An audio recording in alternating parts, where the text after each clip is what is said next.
Yo, what is going on, guys? Matthew V. Hints here, aka the Clock Master. So, unfortunately, you guys are not going to get my actual reaction through the episode because I actually filmed the reaction and then I went back and noticed that my storage got filled, so it didn't even record. So, I'm sorry about that, guys. So, you guys are going to get a recap from me for this episode. We're going to talk about it. I'm going to share my initial thoughts on everything, and we're going to go.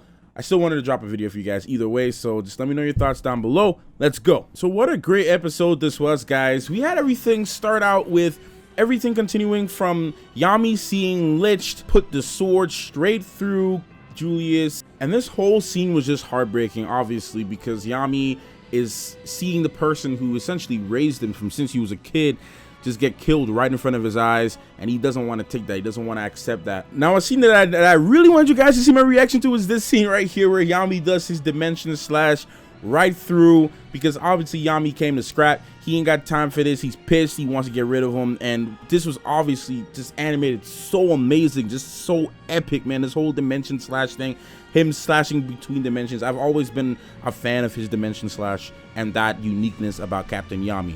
Now, a scene that I was talking about in my reaction, which I didn't get to talk about here, is this scene here where Asta comes in and just stops Raya from doing his self-destruct, which everyone was doing from the Eye of the Midnight Sun. At least the top 3 guys kept doing the self-destruct thing. Asta peeped it out, was like, nah, I'm not having it. We about to get this thing down. The whole thing was that, like, Asta reminded me so much of Naruto back like when Naruto was a kid, and just even him as being a teenager with preferring to talk and doing his talk no jutsu instead of trying to fight people. And we see that in this entire sequence here with Raya about to self-destruct, and Asta stops him and tries to, like, no, we can talk it up, bro. Like, why we gotta fight? Why we gotta do this? We can talk this whole thing out. So we already know Asta is just like that. He's not gonna want to fight anybody unless he really has to. He prefers to talk things out. He's not necessarily the smartest one. And Mariolina, of course, isn't having that. You know her. She was trying to finish the job because she knows she's a whole scrap master. She can do her thing. She can scrap when she got to scrap. But what I loved about this sequence is that it was showcasing how similar the Wizard King and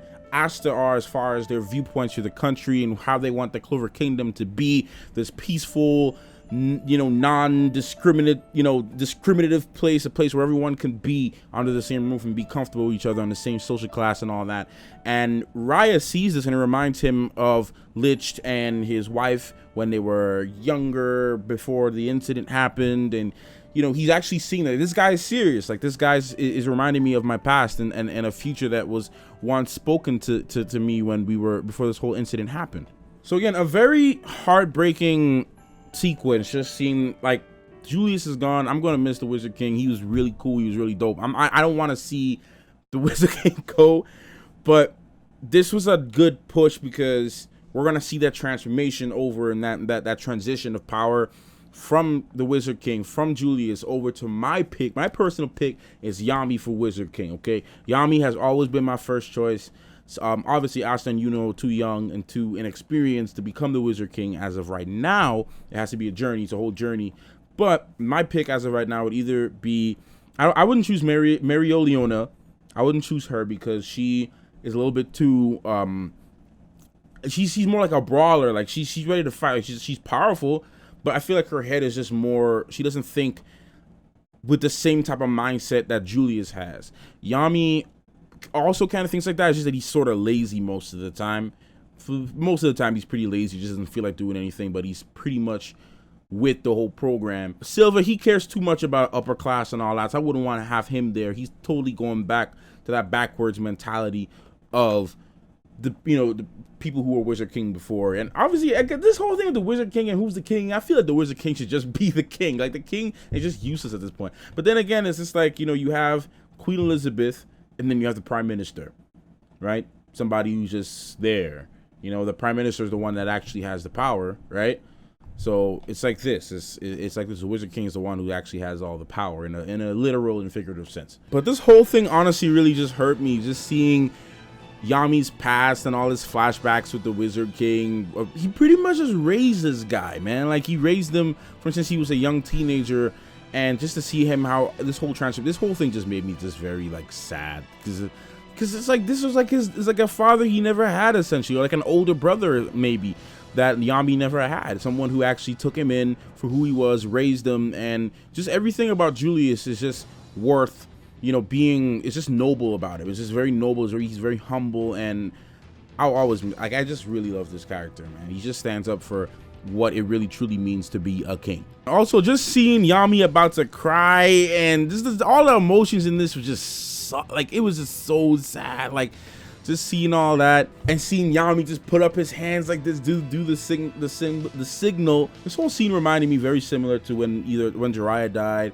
and also when Captain Asuma died, and Team 10 was around him, and it just reminded me of that whole entire sequence, man. Like, it reminded me of when Asuma died. It was just so sad. But then we transition back towards close to the end of the episode, where we see this guy who looks just like Licht in the cave glowing, and he seems to have an enormous amount of mana, and no one can figure out what's going on with him. And even now, where I'm at in the manga, I still haven't figured out who this is or what's going on with that. We see a sword that looks just like Asta's sword. I don't know if this was his or if it's a sword that's underneath the whole entire structure. And we got these idiots over here thinking they about to get a whole power upgrade, thinking they about to increase their whole power level and everything, all that. They have no idea what's about to come to them. They just thinking, oh, I'm about to just do all this stuff, I'm about to do this and get this. They have no idea. This was also a twist that no one saw coming, including myself. And when I was reading the manga, I had no idea what the hell was going on.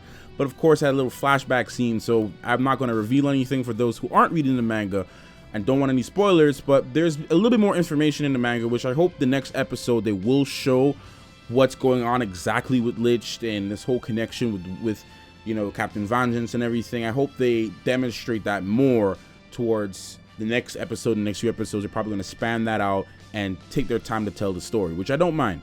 But for me, I'm a little bit lost during this whole entire scene, because it seems to be like the whole demon ruins in the boonies area is about to be reactivated. We're about to get that whole big monster back again. So looks like we're gonna see a big fight go down. So who's gonna be the one to take it down? It's about to be a whole war. Everyone's just shocked, and I'm shocked myself. I have no idea what the hell is going on with this thing, but I'm interested, and it's about to go down. It's about to get crazy. Scrapping season is in.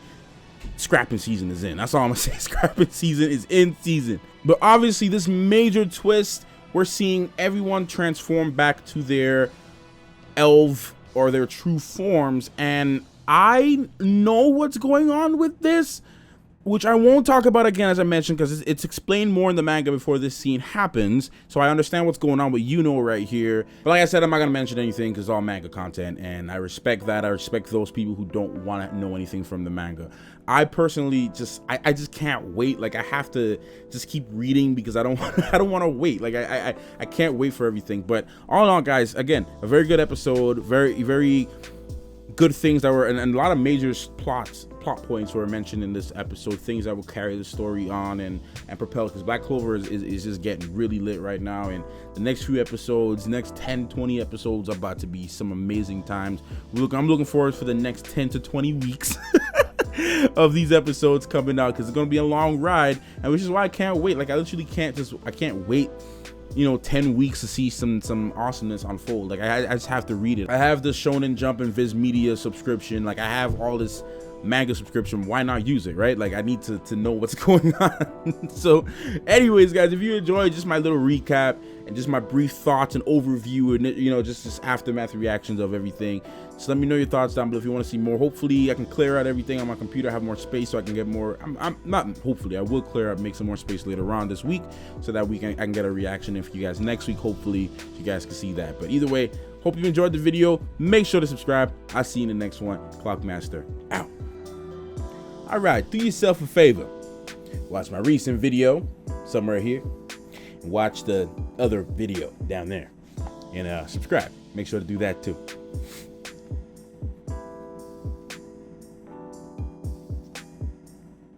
I'm waiting.